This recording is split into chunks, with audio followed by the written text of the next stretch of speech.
కూటమి ప్రభుత్వంలోకి వచ్చిన 100 రోజుల్లోనే మెగా డిఎస్సి పోస్టులు భర్తీ చేశారు. అలాంటి వికలాంగులకి సహాయం చేసినాడు మా చంద్రబాబు గారి. ల్యాండ్ టైటిల్ యాక్ట్ వద్దు అన్నాము, రద్దు చేశారు. 5 రూపాయలకే భోజనము ఆకలి తీరుతున్నారు. 1000 రూపాయలు పెన్షన్ పెంచి 4000 ఇస్తున్నారు. 3 నెలల నుంచి ప్రభుత్వ ఉద్యోగస్తులు 1వ తారీఖున జీతం తీసుకుంటా ఉన్నారు. మా రైతులకి చాలా ఆశాజనకంగా ఉంది. పంచాయతీలకి కావాల్సిన నిధులు కేటాయించారు. అనుకోకుండా వరద నీరు కాలనీ మొత్తం వచ్చి ముంచెచ్చేసరికి మేము చాలా భయపడ్డామండి. కానీ మాతో పాటు మంత్రులు, అధికారులు అందరూ 10 రోజులు నిద్రాహారాలు మాని మాకు సాయం అందించారు. ముఖ్యమంత్రి గారితో సహా మాకు అందరూ అండగా ఉన్నారు. అందుకే ఇది మంచి ప్రభుత్వం. ఇది మంచి ప్రభుత్వం. అందుకే ఇది మంచి ప్రభుత్వం. అందుకే ఇది మంచి ప్రభుత్వం. అందుకే ఇది మంచి ప్రభుత్వం. అందుకే ఇది మంచి ప్రభుత్వం.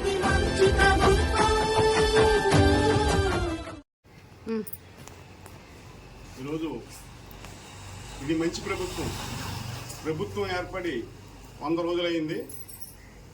సంక్షోభంలో సంక్షేమం అమలు చేస్తున్న ముఖ్యమంత్రి చంద్రబాబు నాయుడు గారికి, అలాగే డిప్యూటీ సీఎం పవన్ కళ్యాణ్ గారికి, అలాగే మా తోటి తెలుగుదేశం పార్టీ లీడర్స్కి అందరికి కూడా కృతజ్ఞతలు.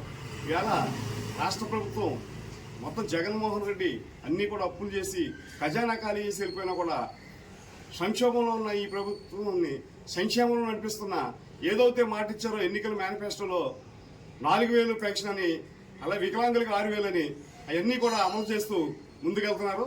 అలాగే ఎవరైతే ఎంప్లాయీస్ ఉన్నారో గవర్నమెంట్ ఉద్యోగులు వాళ్ళందరికీ గత ప్రభుత్వంలో నెలలో ఎప్పుడు పడతాయో కూడా అయోమయ పరిస్థితి. అలాగే ఈఎంఐలు కట్టలేక సివిల్ స్కోర్ పోయి ఎంప్లాయీస్ చాలా మంది అనేక ఇబ్బందులు పడ్డారు.